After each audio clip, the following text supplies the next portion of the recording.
Today is an exciting day for us in that it is the 25th Malcolm King breakfast, which is remarkable. The breakfast was started in 1990, and through it, we affirm the community, renew the spirit, and remember those who blazed the trail before us. And this year, we're very excited because we're having the opportunity to honor the founders of the breakfast. So let's give them a round of applause.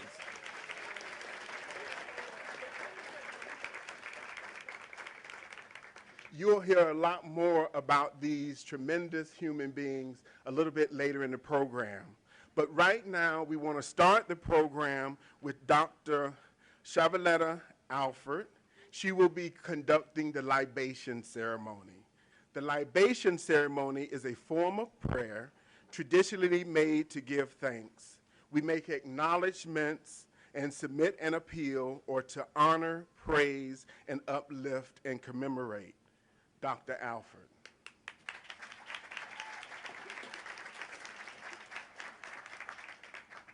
Good morning to you all. Can you all hear me? Yes. Can you all hear me? Yes. Very good. The main thing I need to know is that I can hear your voices.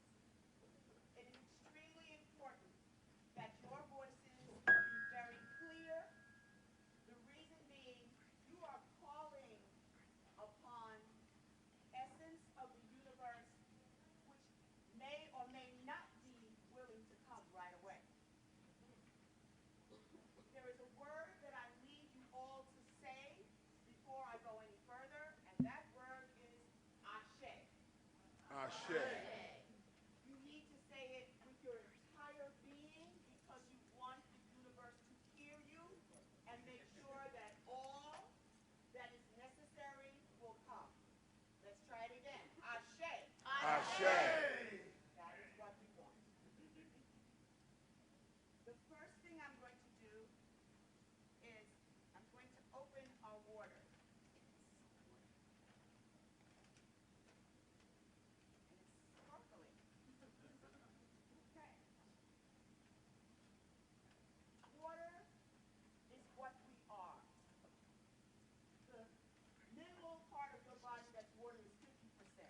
Some of you are more because you drink a lot more, but 50% of your body is water. This planet is primarily water. So we use water in order to connect ourselves with all that is. Water takes shape and form with wherever it is. So wherever you pour it, that is the shape it will take. We're going to pour it, I'm going to pour it back into the cap rather than pour it on the floor because I don't want to pour it and have somebody spit. I'm going to ask, first of all, that you get in touch with those who have you here at John Jay College because this is for John Jay College. I want to ask you all to think about how it is you got to the positions that you're in right now, either as student, either as faculty, or as staff. I want all of you to think about that. And then I want you to go back and think about your ancestry. Think deep about people who have brought you here. And as you think about them, I'm going to ask for people to just yell the names of those individuals, and we will say ashe briefly after it. For a moment, think, be clear.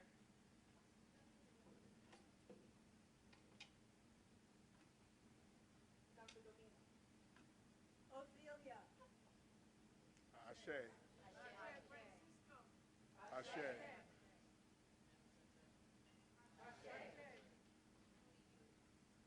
Ashe.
you to think about the students who will be coming to John Jay.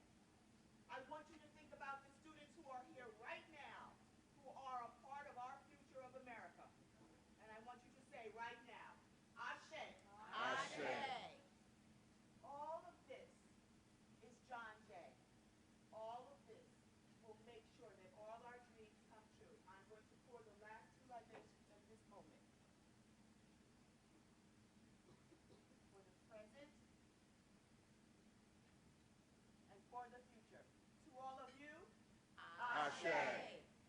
thank you.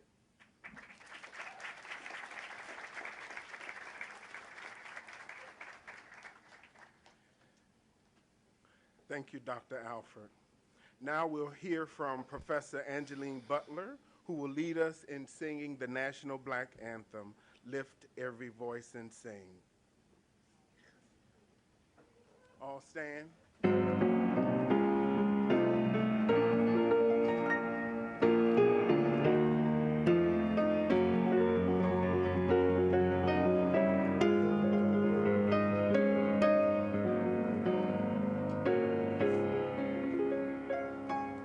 Lift every voice and sing till earth and heaven ring, ring with the harmony of liberty. Let our rejoicing rise high as the listening skies. Let it resound loud as the rolling sea. Sing a song full of the faith that the dark past has brought us. Sing a song full of the hope that the present has brought us.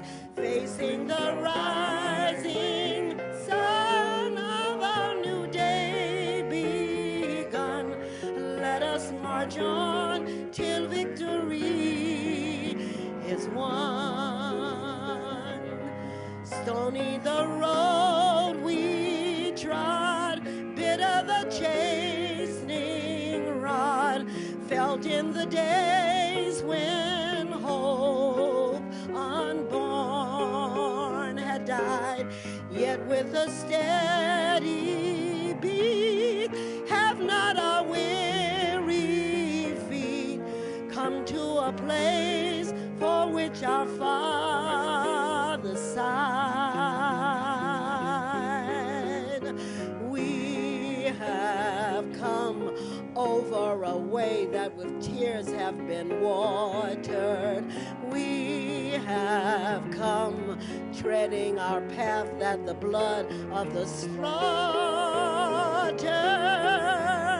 Out of the gloomy past till now we sit at last where the white gleam, your bright star is cast.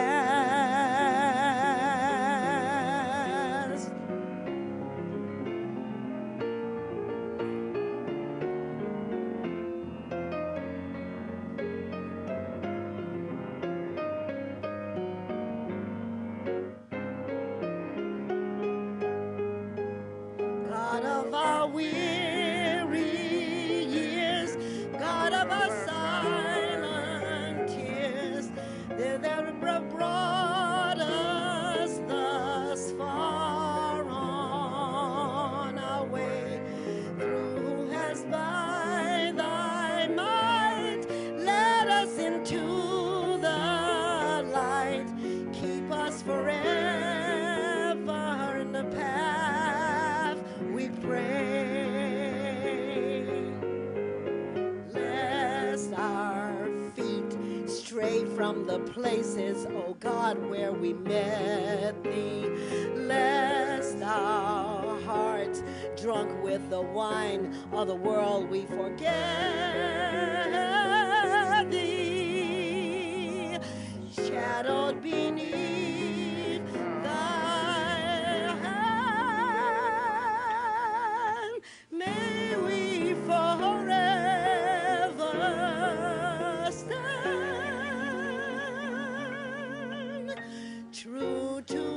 God,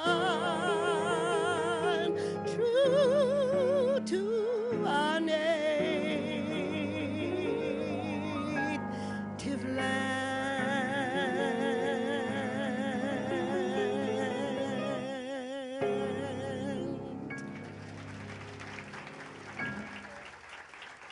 Thank you. Thank you, Professor Butler. Before VP Cook Francis come and introduce our special and honored guest in the Planning Committee, I would like to bring to the podium our President, President Jeremy Travis. He's been a tremendous supporter of the breakfast, and so we'll hear from him now. President Travis.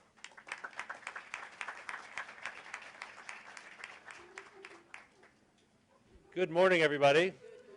It's just wonderful to see so many smiling faces, so many friends, members of the John Jay family who have been away for a while, who have come back to celebrate this day. It's just a very special day in the life of our college, and I'm glad that I can be here with you for this opening ceremony. We are very mindful of our history at the college in many ways. As you know, it's the 50th anniversary of John Jay, and as I was looking at some of the slides, I was recognizing that many of the people who we are grateful to for the life of the college, for the history of the college, were represented in those photographs on the screen. 50 years in the life of an institution, of an educational institution, is not a long time, but 50 years in the life of New York City and of our country is a very long time. And so what we've been able to accomplish over that half century is truly remarkable. I think the story of John Jay will go down in the annals of higher education as one of the great success stories of our time. And what makes it successful is the strength of our mission, educating for justice. We are about justice. All 15,000 of us who are here in this building, come here every day, are about justice. We're fierce advocates for justice. We do it in different ways, and we have different causes, but we're here because we want to make the world a better place. And what makes John Jay special as well is the students and the faculty who are here, the alumni, 60,000 of them now, who are doing good work all around the country, who are committed to that mission, students who come here for their own education, their own advancement, to learn about the world, to learn about themselves, to learn to get their moral compass while they're here. That's what we do. And that's what makes this a special place. But there are some other things that we're celebrating this morning, and when we think about the 25th anniversary of the Malcolm King breakfast, that for me highlights another attribute of this college which is unique. I don't know any other place that does what we do. And that is that we celebrate also the communities within our community. We respect, celebrate, elevate, and cherish the diversity of John Jay. We respect and elevate and cherish the way in which we come together to talk about difficult issues at the college. We have a particular concern about racial justice at John Jay, a particular concern about the issues of our day, many of which are at the interface between the agencies of government, particularly the agencies that enforce the law, and communities of color. We are in the middle of those discussions. I can't help but look at Dolores. Dolores and I testified different times, but before the President's task force on 21st century policing. I read your testimony last night. It was spectacular. What a scholar does is to shine light in dark corners. And the John Jay faculty have been doing that throughout the recent times of difficulty in our country, and I could not be prouder of the work that our faculty have done and the way our students have come together, and the fact that we are now planning a year-long discussion next year of issues, we're calling it Bridging the Divide, or it'll have some other title, but issues at this interface as our community comes together. And John Adams is chairing that planning effort so that we can bring our strength, which is our community and our independence and our scholarly objectivity and our passion, to some of the difficult issues of the day. So the Malcolm King breakfast, to me, celebrates something very special about our college. And the fact that it's now 25 years and the founders have come back, people who have been here throughout that period, who I consider friends, who have come to celebrate that legacy that we have created together, says a lot about the college, says a lot about our community and what we hold dear. I'm only sorry I can't be here for breakfast, and that's not a comment on the food. I'd love to have the food, but I really would like to spend time with you. I have to go off and do something else, but I'm really delighted that I could be here for this opening ceremony. And congratulations to the committee, to the honorees, to the founders who have brought us to this day, and to those that we just brought into the room with the help of Dr. Alfred, who are really an important part of our strength, and we should never forget that. So thank you all. Have a wonderful time together.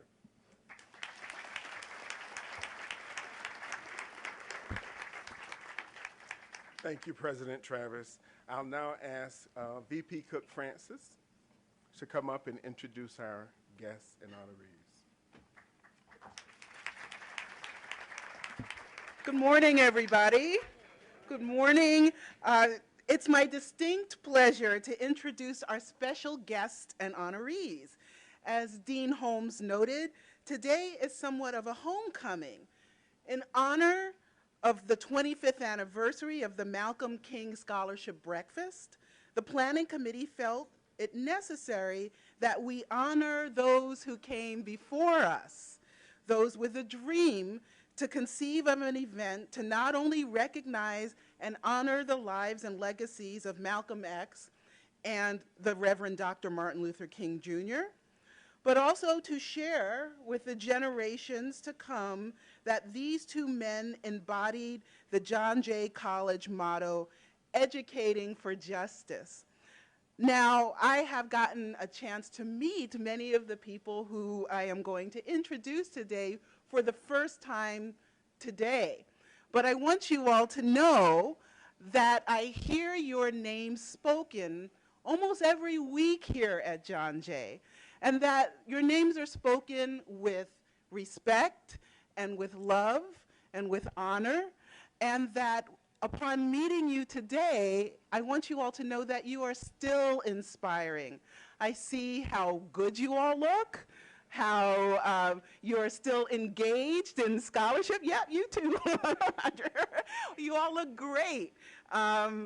How engaged you all still are in life and in your work, still scholars, and you're inspiring to me and to all of us. So I want to say thank you for the work that you've done and that you have allowed us to stand on your shoulders and all the work that you have done.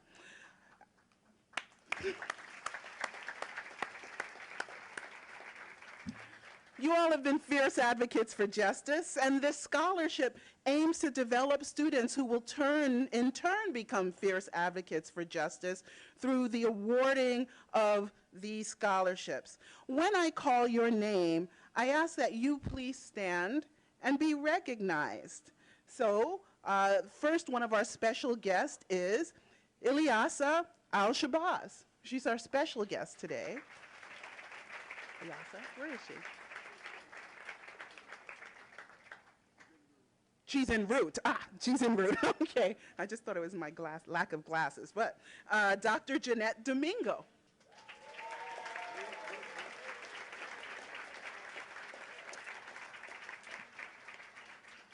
Dr. Kwando Kinshasa.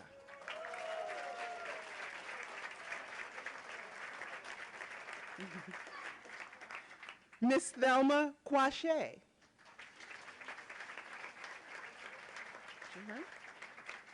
Dr. Sidney Samuel.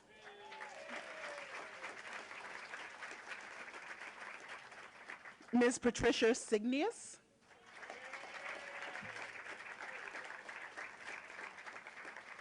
Dr. W.R. Hendrick Smith.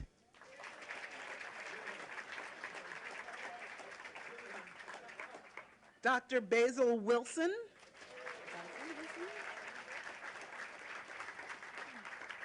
Dr. Roger Witherspoon. A final round of applause for all of our honored guests.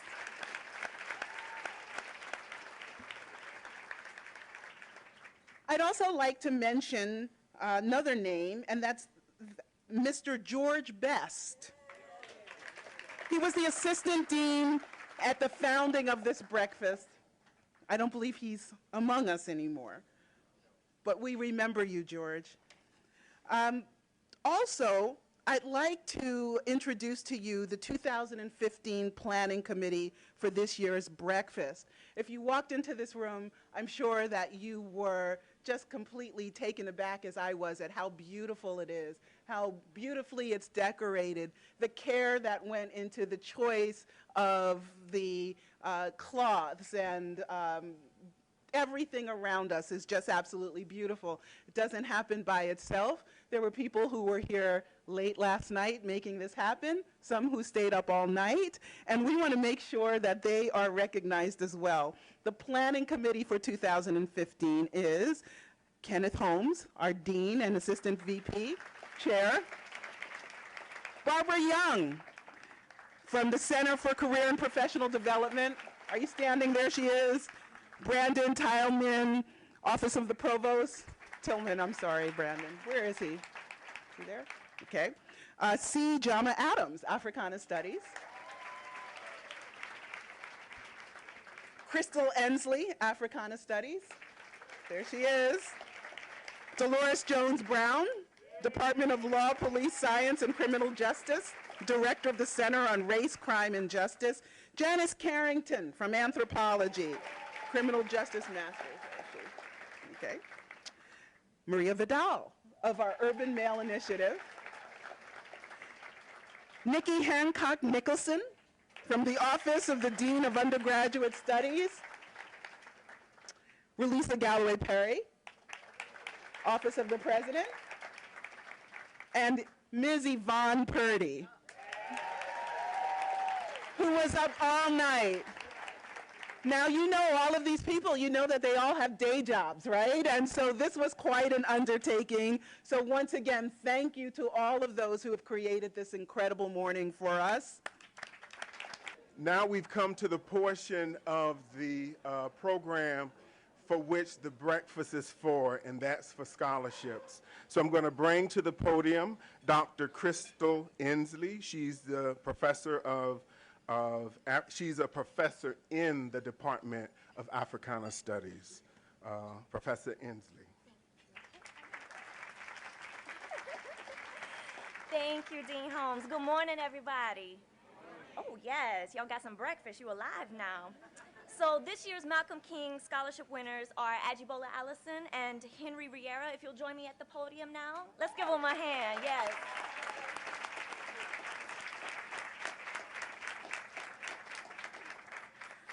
So Ajibola Allison is a strategic communications and marketing major in his sophomore year with the CUNY Baccalaureate for Unique and Interdisciplinary Studies program. Ajibola is also in the honors program and a fellow with the Siegel Fellowship in Strategic and Nonprofit Communication. As a research intern with the Releasing Aging People in Prison campaign, Ajibola recently became acquainted with Pasquale Carpenter, a 42-year-old incarcerated man who was working with the RAPP campaign to be released on parole and was granted his request earlier this month due to the RAPP campaign's advocacy. So, yes. Ajibola aspires to be a marketing consultant in a field that is highly immersed with competition and ethical innovation. So, ladies and gentlemen, once again, join me in congratulating Ajibola Allison. So, congratulations. Unfortunately, Henry couldn't be with us today, but we will be honoring him as well for his public service and leadership. So, at this time, it is my pleasure to introduce Dr. Dolores Jones Brown. Join me in welcoming her.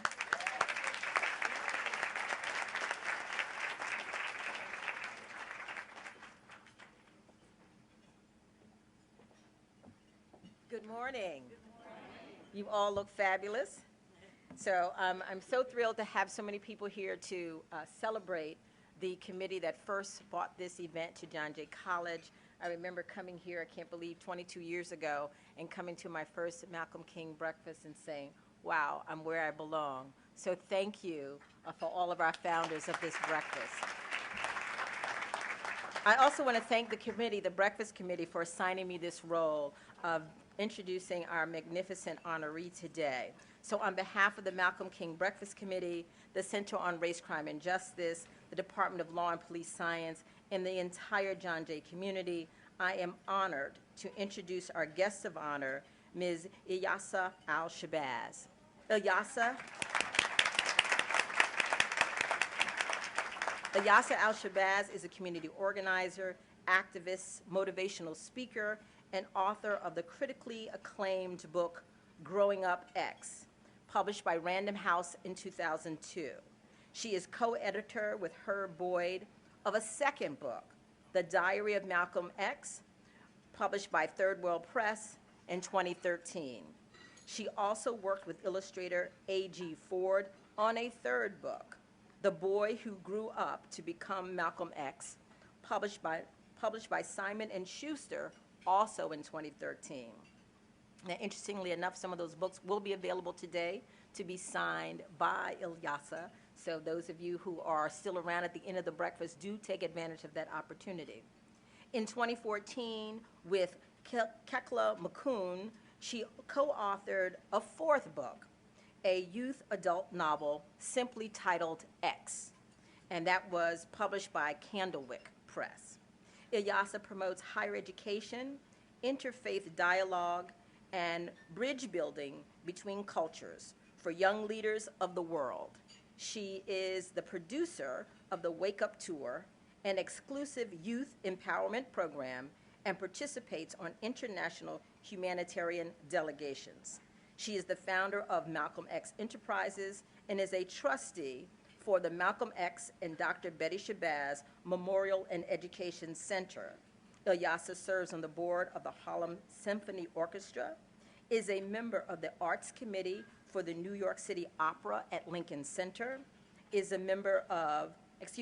also the project advisor for the PBS award-winning documentary, Prince Among Slaves. Ilyasah holds a Master of Science degree in Education and Human Resource Development from Fordham University and currently resides in Westchester County, New York. It is my honor to present her with this award that bears the name of her late father and the Reverend Dr. Martin Luther King, Jr., and the award reads,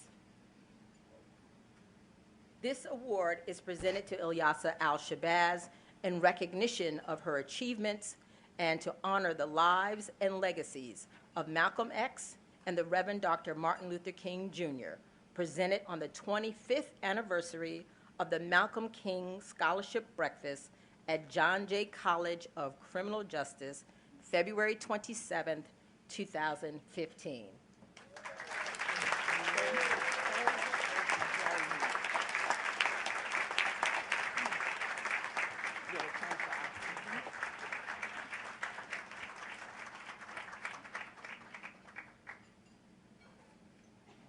Ilyasah is an honoree as opposed to guest speaker, but she is going to say a few words. And then I'm going to do another presentation. Okay. My mother would really be so happy that I had this, and especially the Malcolm King breakfast. I came a long time ago when the location was a little different than this, so we have arrived in this beautiful space. And Roger Witherspoon was one of the gentlemen Dr. Witherspoon was one of the gentlemen on the committee. I came with my mother, and then one year I came with two of my sisters, Malak and Gamila. And then I think I came one year and I was one of the speakers. And so it's really wonderful that I could come and I could receive this wonderful award. What would I say to young people? I would say that my father was only in his 20s when the world learned of him. He was a very, very young man, so much like many of the young people today. He took responsibility for the conditions that were around him, the social climate. We should always keep that in mind. It wasn't fair to people of color. My father chose to make a difference.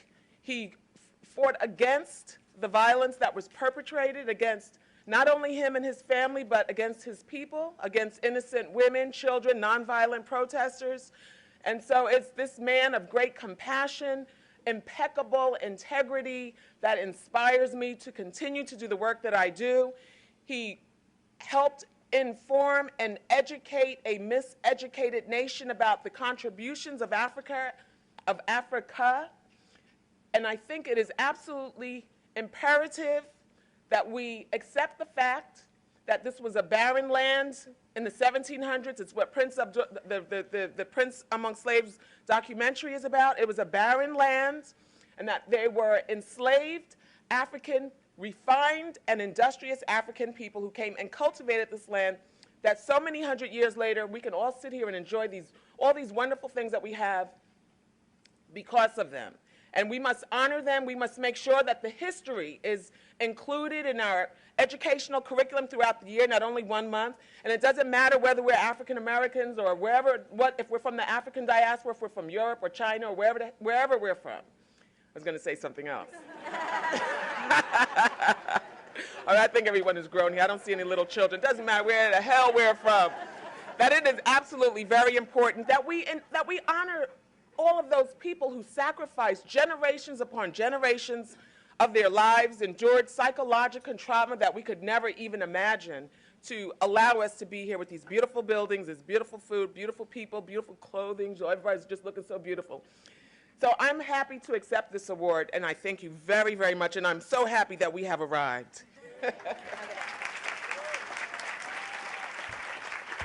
I'm going to ask Ilyasah to remain for 2 additional presentations in shameless advertising of my own book, African Americans and Criminal Justice, an Encyclopedia. We'd like to present you with a copy of the book, which is edited by myself, my colleague Beverly Frazier in the Department of Law and Police Science, and our retired beloved librarian Marvie Brooks. If you'll take a look on page 354, there is, in 355, there's a gorgeous picture of her father.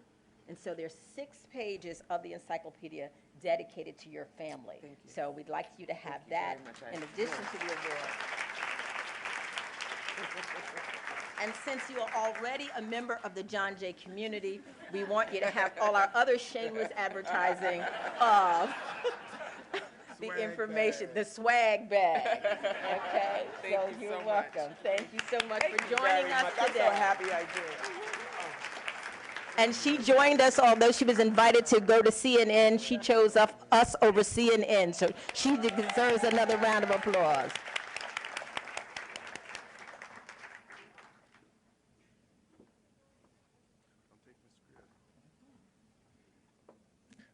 Let's give her another round of applause.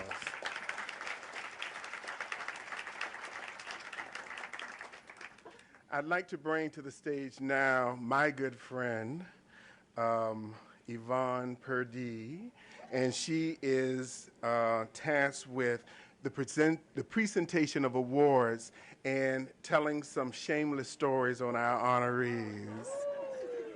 She knows them all very well. Like our founders, she has been an inspiration to me and all of us on the Malcolm King Breakfast Committee. So please join me in welcoming Yvonne Purdie.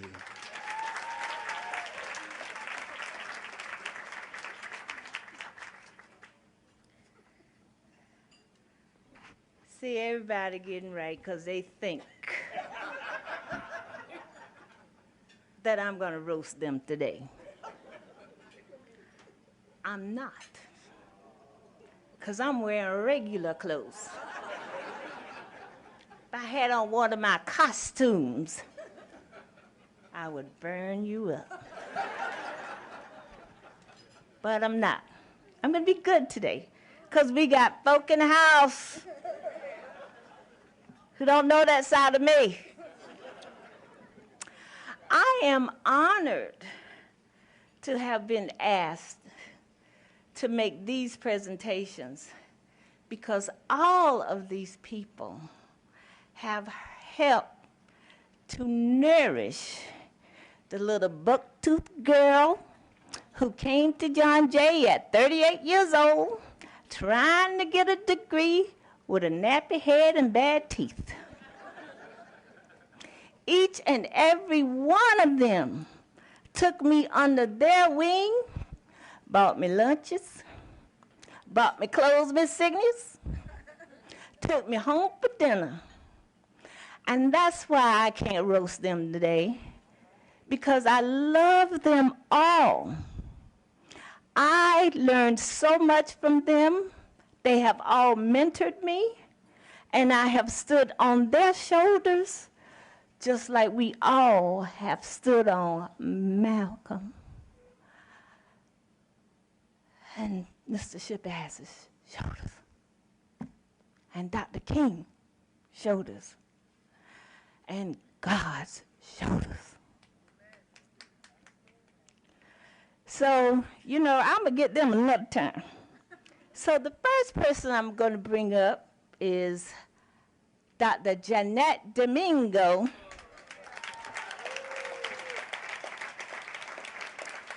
Dr. Domingo let me know right off the bat that I was saying her name wrong. I used to say Jeanette, because that's the way we do it in North Carolina.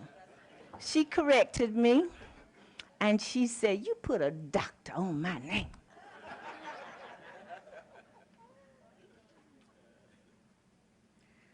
So, Dr. Domingo, and you wear my favorite hairstyle, I present this to you today as one of our founding members who first did all this work. Of course, they didn't have a place as nice as this, but they still did it, right?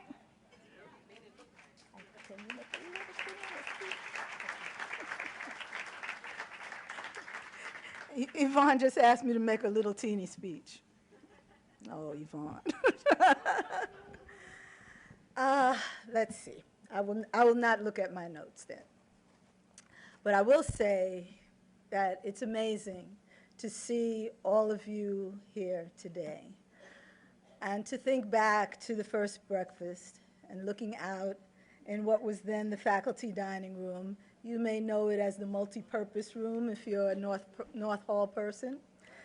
And Rathskeller if you go back to when beer was available on campus.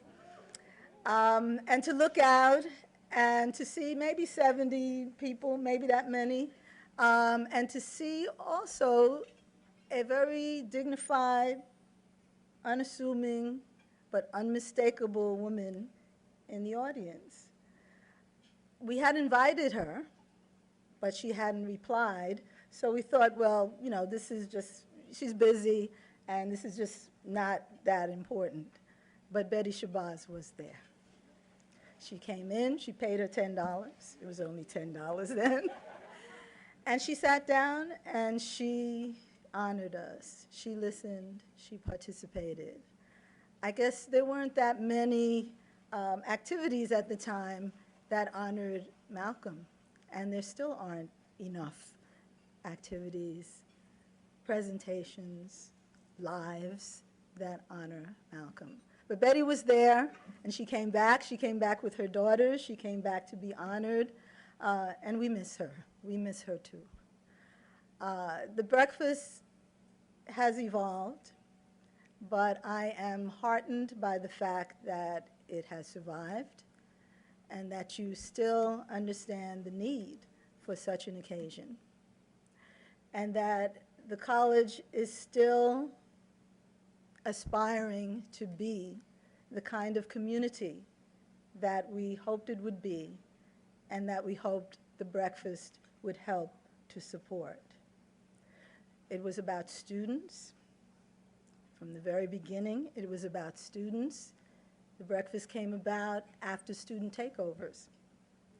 The breakfast came about when we had a new dean of students, Roger Witherspoon, and a new provost, Provost Basil Wilson, and coincidentally a new chair of African American Studies, myself.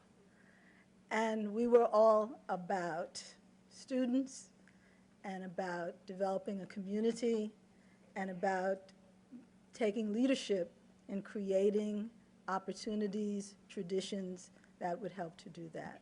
So again, I'm so, so happy that you are here for the 25th annual Malcolm King Breakfast, and that we have, once again, Ilyasah, who was here for the 8th Malcolm King Breakfast in 1998 as our speaker.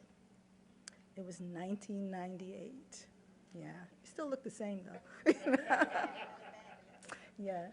So thank you not only for honoring us, but for continuing to do the work, to be here, to move this college towards being a place where real justice is on the agenda, where it's not just criminal justice, but as I always like to say, it's about social justice. So thank you all.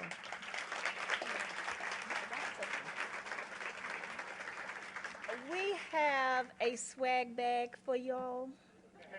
So there's your wine glass, so you can have cut up when you leave. Have to wait till I leave? Yeah. There's a Nelson Mandela pen. You can wear it proudly. You get a book That's the by Miss prize. Ilyasah Al-Shabazz, and she will sign it before you leave. You get John Jay T-shirt and cap, so you won't forget about us. Okay? So all of you will get the same swag, so don't be looking in your bag. It's all going to be the same. Thank you. Thank you. Well, I got off light today. Last time, Yvonne came out doing African dance and whatnot for me. And whatnot. Our next honoree, who's looking everywhere but at me, is Dr. Kwando Kinshasa.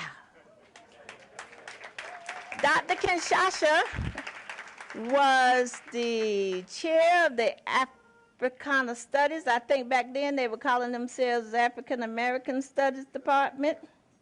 He recently retired, and that's when I really roasted him. And didn't you have a birthday or something like that? Yeah. Oh, yeah. He had something like that. This guy is tremendous. He has helped so many students, and his family is doing something that I am so proud of. They have a family scholarship that they give to the children of the family so that they can go on and continue their education. Dr. Kinshasa.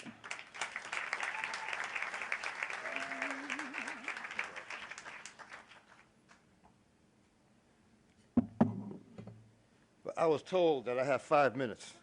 A lot of time. I'm going to use my 5 minutes. Right. But first, I want to give recognition to my family, because clearly without them, I would not be standing in this podium with you.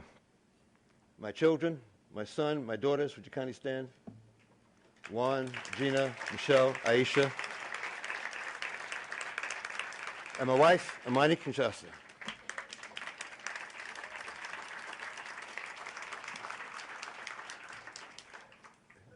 Now it starts the 5 minutes. I have a prepared presentation here, so bear with me.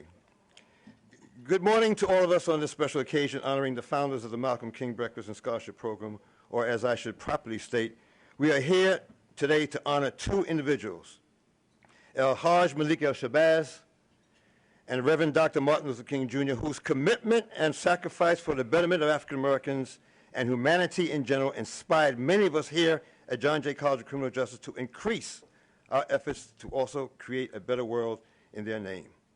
With this in mind, this is the reason why we're here today, is to honor these two individuals. In my now allotted 4 minutes and 30 seconds, I would like to address all of us with the following serious personal question. What is or were your personal level of commitments to the values and the goals of both Minister Shabazz and Reverend King? Or maybe my question should be, are you aware of any specific values espoused by either of these two individuals that today you still hold dear? For example, was it their ability to articulate concepts and ideas in a manner that was clear and precise, whether you agreed with them or not, that made an impression on you? Was it Malcolm's sense of independent power encased within the disciplined construct of a religious ideal that inspired you? Maybe it was those bean pies that the Muslim brothers sold on seemingly every street corner that caught your attention. Even more dramatic was it the images on television of literally thousands of black people challenging an American culture that proclaimed to be of African heritage was to be inferior. Maybe it was the phrases 60 years ago, such as Black Power and Freedom Now, that moved you forward, or even the emergence of the newspaper Muhammad Speaks, or even still the emergence of armed self-defense, Malcolm Al-Shabazz concepts, and North Carolina NAACP chapter President Robert Williams, who defied common law in America. Or even still, was it the organizing skill of Ella Baker? What was it that grabbed your consciousness that brought you here today? Being closely associated with the Malcolm King Committee from its beginnings and meeting numerous honorary and guest speakers at our breakfasts, my observations over the past 25 years tends to suggest that while many of our attendees came from varied backgrounds and experiences, they, like many of us this morning, rightfully praise our heroes and sheroes, past and present, in some instances even idolize them. However, I must ask, how many of us would have paused and gave serious thought if given the chance to walk in the steps of those history makers as they crossed Selma, Alabama's Edmund Pettus Bridge in 1964? Or face the dogs and bombs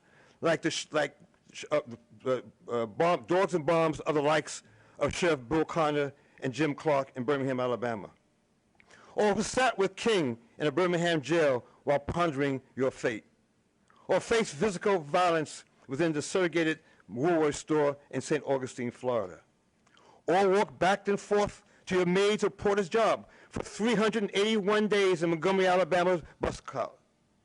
Or to be forced to fetch the straw for a fire that you would be forced to watch while the fire consumed the body of an alive African male hung from a farm barn.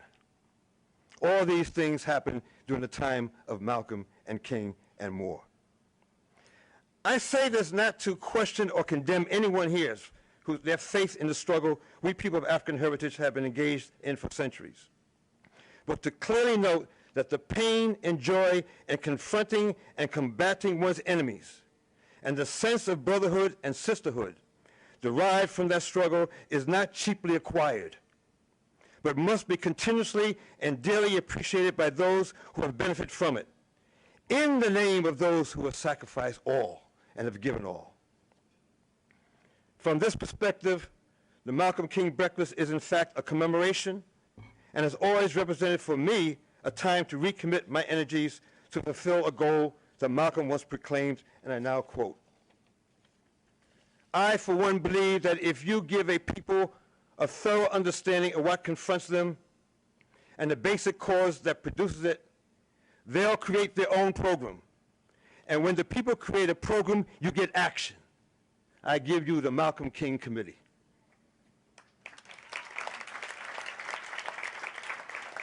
Similarly, Dr. Reverend Martin Luther King Jr. noted that human progress is neither automatic nor inevitable. Every step towards the goal of justice requires sacrifice, suffering, and struggle, the tireless exertions and passionate concern of dedicated individuals. I give you the Malcolm King Committee. With these two statements in mind, I surely trust that the current Malcolm King Committee continues on to embolden each coming generation of students, faculty, and their family with the spirit and excellence of warriors who will pursue and obtain justice and the empowerment for their people and for humanity. I thank you. The next individual is Ms. Thelma Quashie, who was smart enough to retire before I got here. So I don't know her. However, I know of her, and I learned from her. Ms. Thelma Quashie.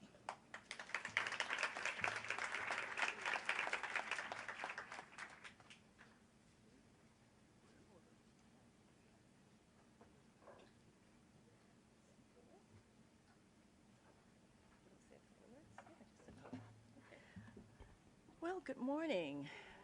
I'm so glad to see it's home. This is home for me. But what a beautiful environment. I'm loving it. When we first started with the first Malcolm King committee, we were, of course, in the other building. And I went over to, I live in Brooklyn, so I was asked by the committee to go to Medgar Evers to see Dr. Shabazz. And, you know, I just didn't understand what I was going to meet. And this vibrant woman, and she captivated me. And then she came to our breakfast, and she just spoke and just held us this rapture. She was beautiful.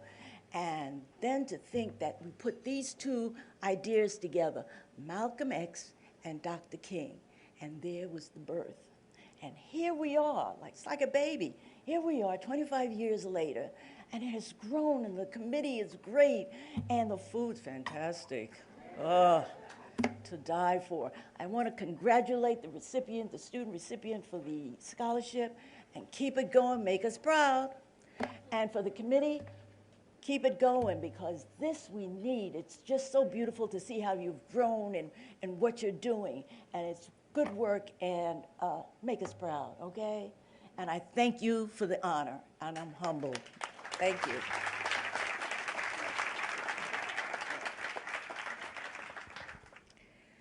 When I called this next person to see if he had gotten our letter about today, he said, no, I've been traveling. I didn't get any letter. So I told him what the letter was and that he was being honored. And he said, well, who else is being honored? I said, Roger Witherspoon. Oh, Roger Witherspoon? I said, yeah, and I said, Basil Wilson. Basil Wilson? I said, yeah. He said, you know, I love Dr. King, and I love Malcolm X, and I love Roger and Basil too. I'm coming.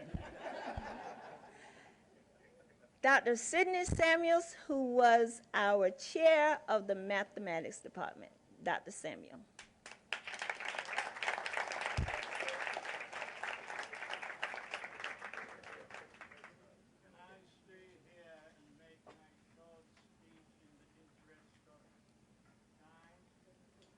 Sure. I say, let us continue to walk with the King, onward and upward. Walk with Malcolm X. They have done a wonderful job, and we should continue in that tradition. May the Lord bless us all as we assemble here in whatsoever aspects of this work we find ourselves interested in. God bless us all. Amen.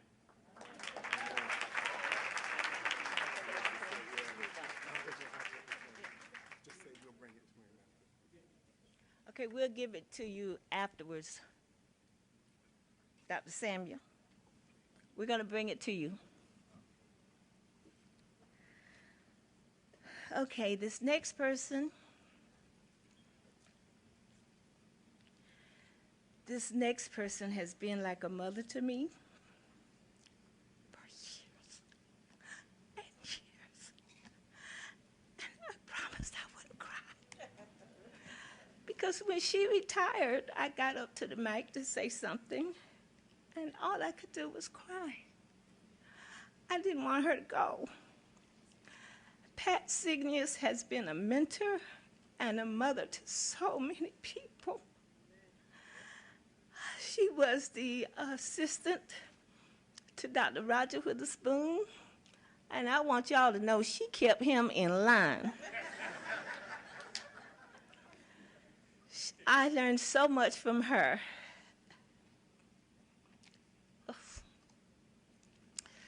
Miss Signius.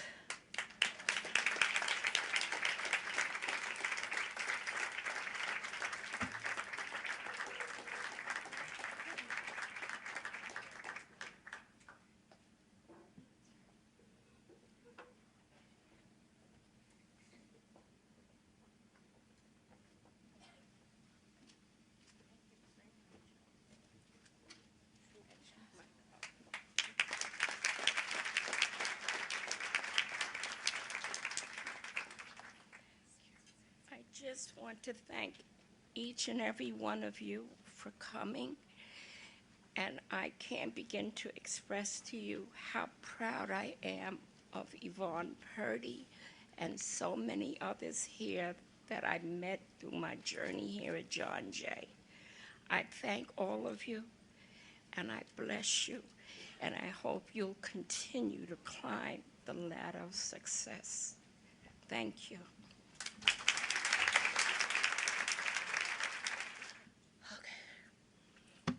This next guy's ready to jump out of his seat, but I have to say some things about you first.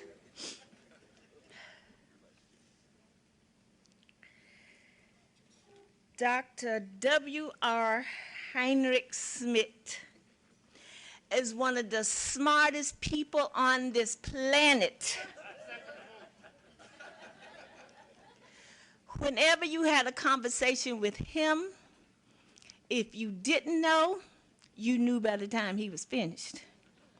You knew the correct pronunciation, the correct spelling, everything. He has helped so many students. He was the dean. You need to hear this, VP. He was the dean of student activities. So we need one of those. Someone to follow in his footsteps. Dean Hank Smith.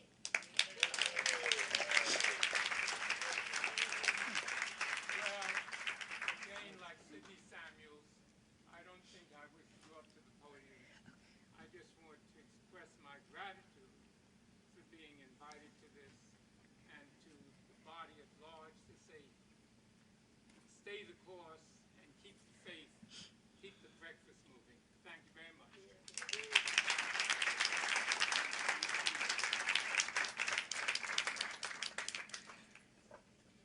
So when our next person retired, Provost Wilson, he called me up, Purdy, please don't roast me.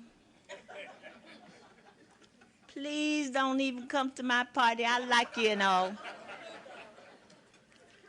But I don't think I can handle it, Purdy.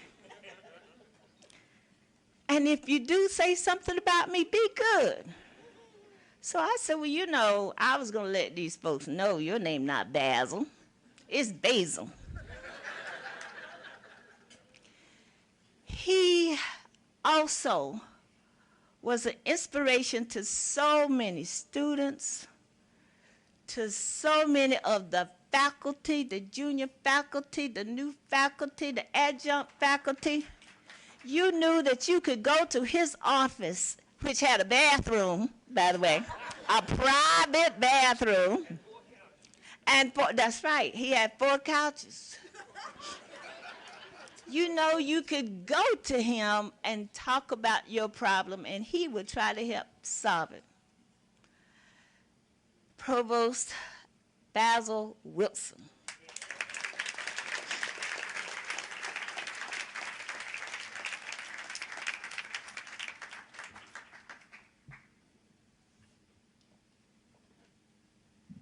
There is an interesting division of labor here.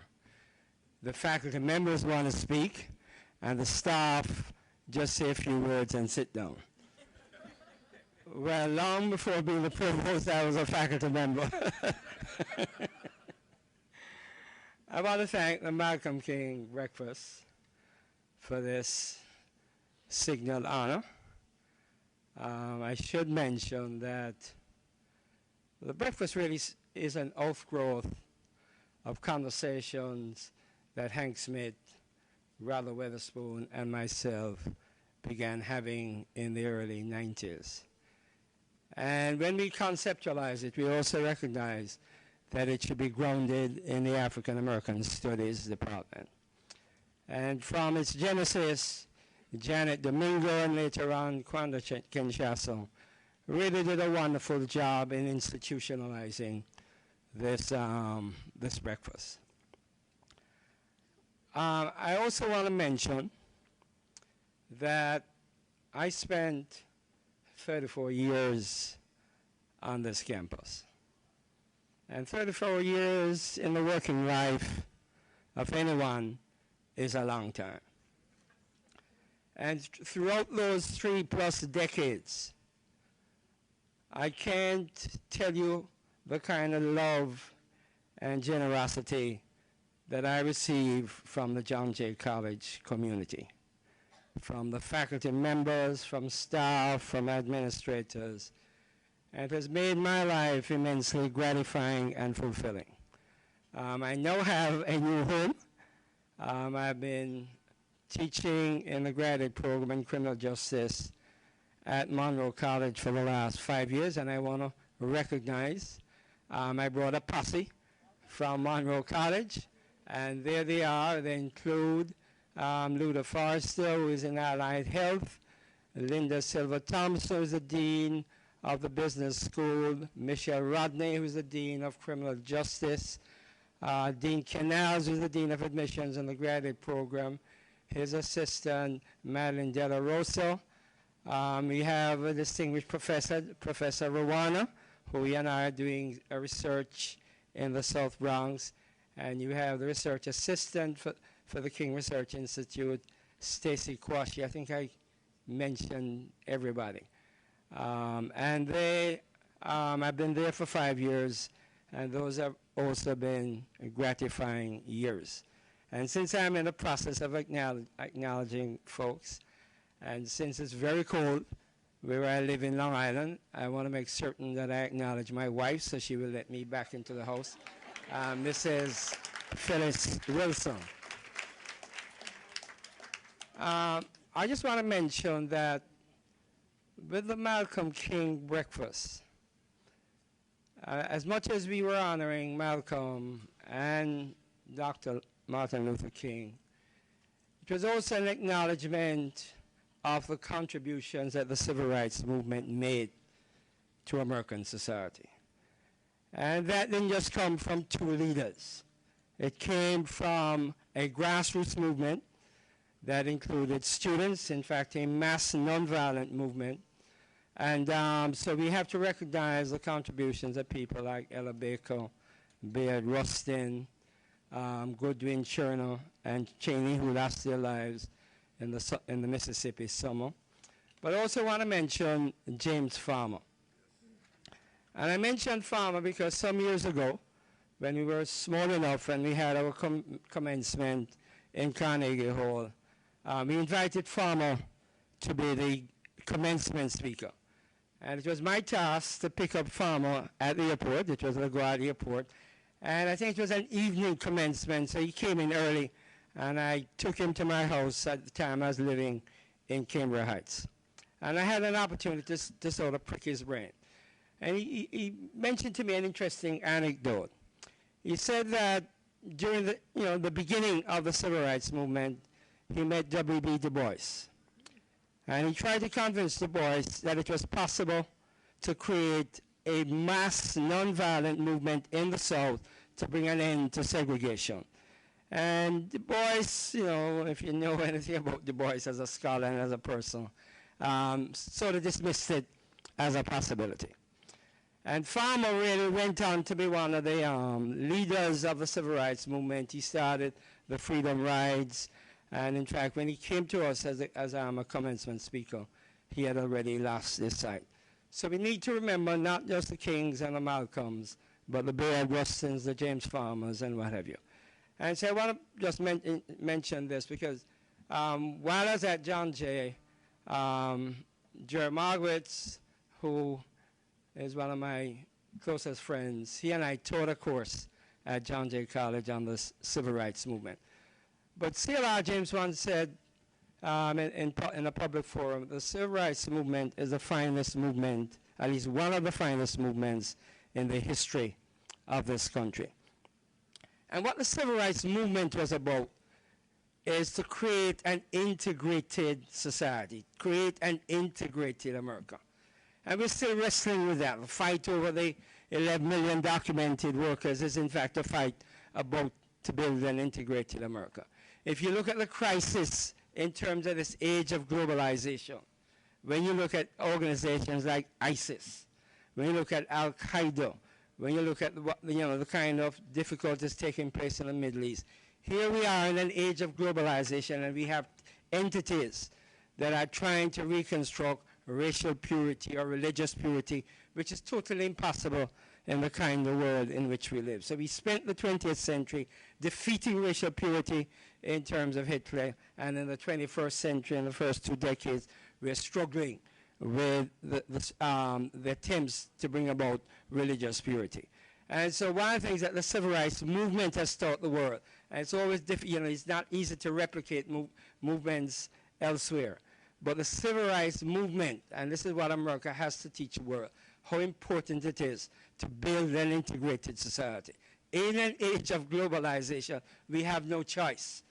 It's not possible to return to racial purity. It is not possible to build religious fanaticism in terms of states.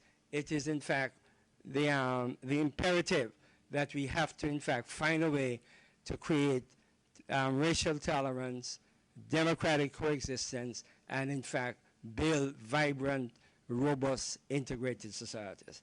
So I think this is what the Malcolm King Breakfast personifies, and I think the civil rights movement is one of the things that the United States has to contribute to this age of globalization. I thank you kindly.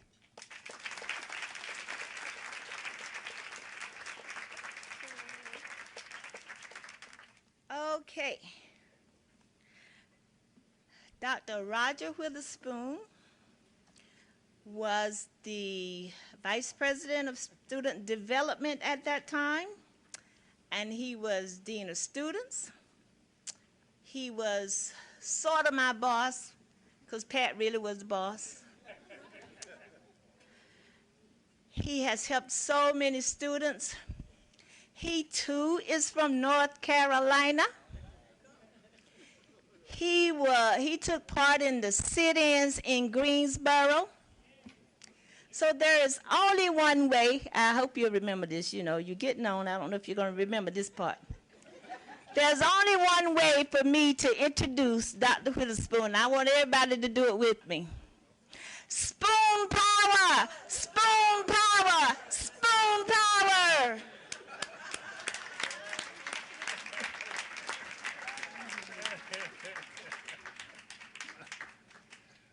Oh, boy. Sometimes you make wishes and they come true. One of the wishes that I made was that I want to be the last speaker. Because when Basil Wilson speaks before you, there's nothing left to say.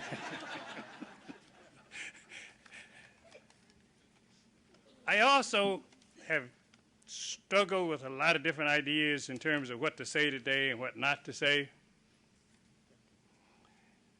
I always want to relate to the students in a positive way and to give them some encouragement of what to go home with and how to feel different.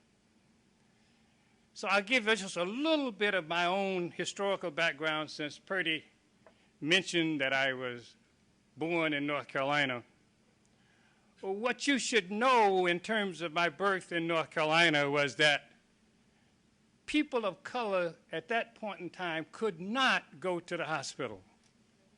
So I was born in the bedroom of my mother's house with a midwife, because you had no privilege or no opportunity to go to the hospital. I was fortunate enough, in skipping over years, that my mother worked for one of the wealthy furniture factory owners in North Carolina, better known as Brohill, and she was his maid.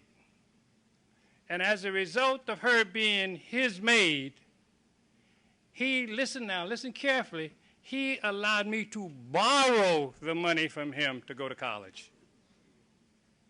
Multi-millionaire, okay? And my mother, being the person that she was, boy, you gonna pay that money back. Don't you tell me you ain't gonna pay, you gonna pay that money back. I did, all of it. There was no pail, there was no tap. The other piece of it that's important for the students here today that often say I'm a first-generation college attendee, don't use that as an excuse use that as a motivational tool, that you're going to school in spite of these kinds of things that happen or did not happen in your life. So it is important that you go to school, because once you get an education, education is the great equalizer. I would not be standing up here in front of you today. No, it's not luck, because with no preparation, hell, there is no luck. I wouldn't be standing here today talking to you had I not gone to school. And the small piece that I'll tell you is when the demonstration started, the first thing that my parents called me and said, we have no money to get you out of jail. So you better find a way to protest and stay out of jail, because if you go to jail, you in. So it was very difficult for me. And I think that it's very difficult for you to, your comfort zone right now is that you don't relate to none of this. This doesn't exist in today's society, so you don't think about that. You don't think about the dogs that were turned on people. You don't think about the water that was turned on people. You have no connection to it at all because you live in a good life. And it doesn't make the difference that it made during those particular years. It was really tough. I was the president of the Pan-Atlantic Council, and for those of you not familiar with it, the Pan-Atlantic Council is a group made of all the fraternities and sororities on campus. And for historical black colleges, the Pan-Atlantic Council is the controlling body. It pretty much, with the athletes, determine what goes on and what does not go on in school. So it's not been that easy. This suit that I have on, and people are saying, well, I got to take it back for 12 o'clock, so I won't talk too long. I won't talk too long, and just be very careful in what I say. The Malcolm King Scholarship Breakfast was conceived 25 years ago as a means of uniting the John J. family. We had just undergone the worst demonstration in the history of City University. And when I say the worst, we were the longest. Our students were still protesting. They had us locked out of the buildings, and they brought me down here to solve the problem. And lucky I had people like Basil, and lucky I had people like Hank, and many, many more. Miss Odom was fantastic. Had those people that were support service. Whatever profession you go into, make damn sure you got a support system with you. Don't look behind you and say, where are we, and there's nobody behind you.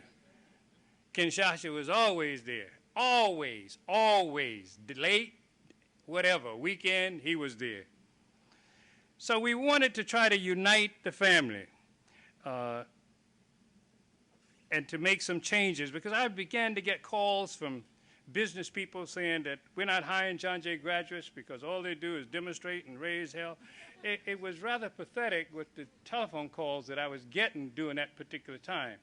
But they were very real, and I realized some of them. And then there was some actual fear, as Kinshasa helped me to remind me that one day I was in the office, and some people came running in and said, VP, you got to go downstairs. I said, what? They marching downstairs. They taking over.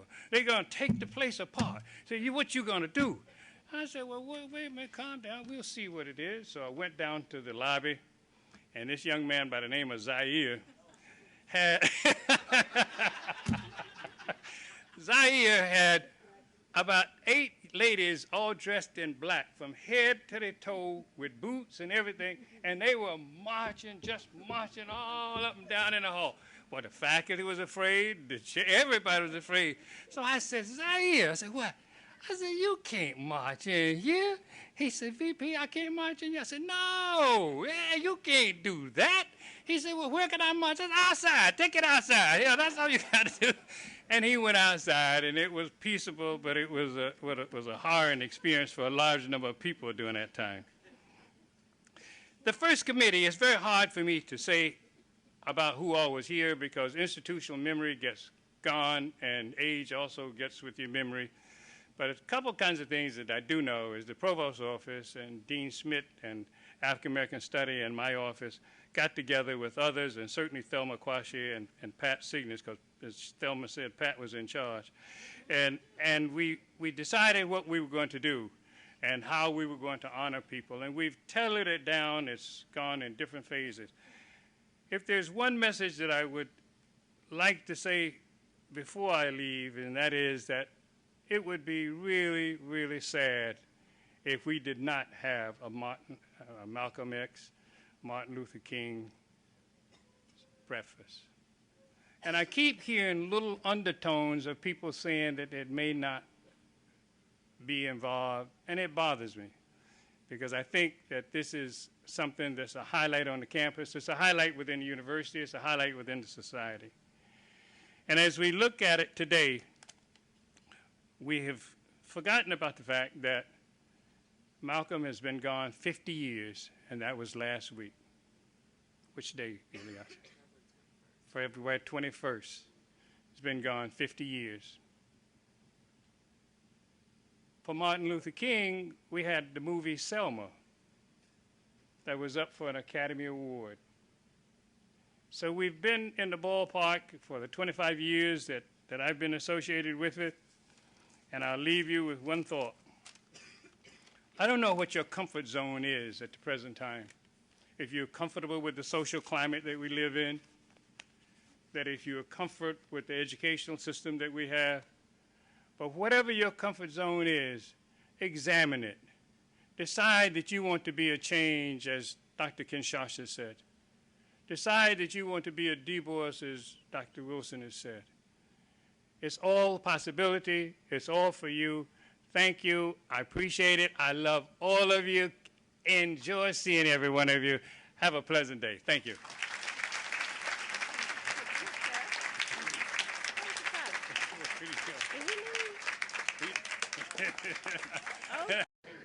Can we all just give all of these wonderful, magnificent people a hand, a round of applause, and the ovation that they deserve?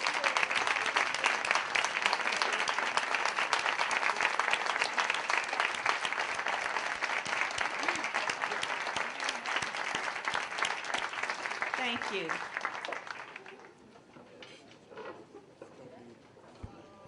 Let's give them another round of applause.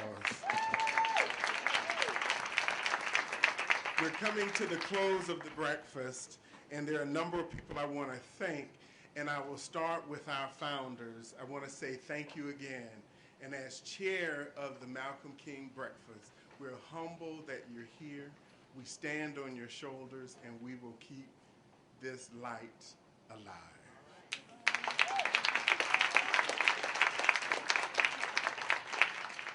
But you know, when you have dedicated people such as these, they always make sure, in addition to plowing away a path for which we can walk, but they always support that path.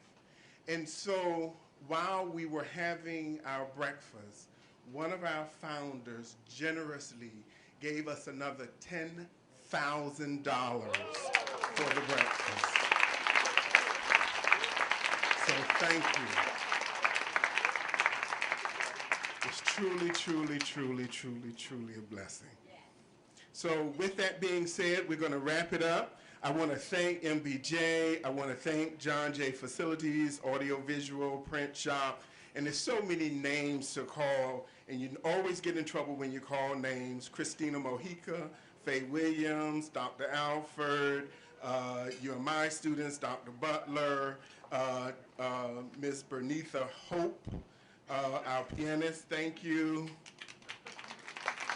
Mr. Paul Wyatt and Ms. Kim Chandler. But before we sing our, we go into our concluding anthem, I want to ask Ms. Purdy to join me at the podium.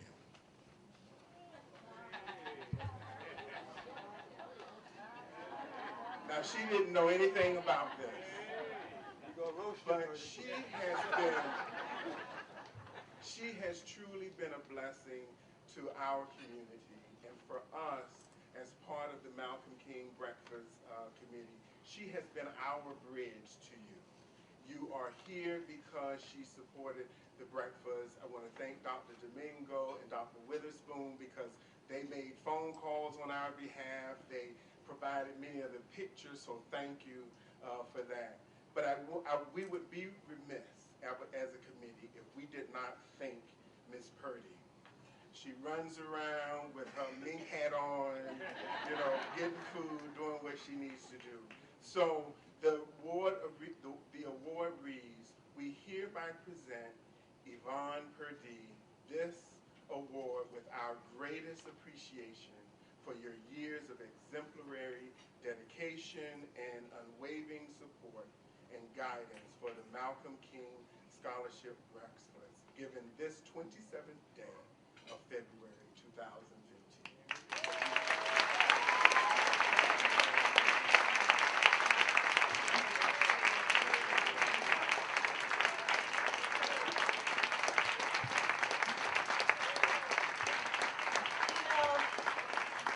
I'm a micromanager, so I was trying to manage everything, so I went last night downstairs. I said, I gotta see all the awards, let me see them, and they wouldn't let me see. Oh, I said, no, they're in the box, don't worry about it, so I didn't worry about it, but I was about to see it.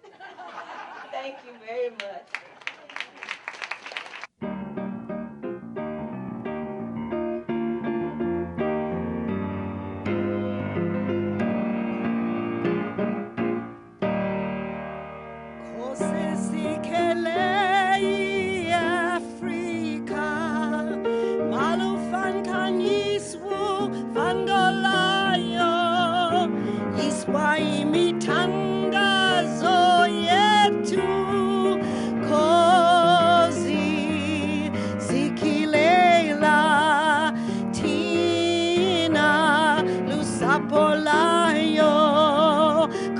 Sicily, Africa, Malufan Kanyiswu Fandolayo, Iswaimi Tanda Zowetu, Yozi, Sikilela, Tina, Lusapolayo, Morina Voluka, Sichabasa Eso, Morina Voluka, de Sinyeho, Morina Voluka, Sichabasa Eso, Ofeti se din wala me swinyeho, se bolu.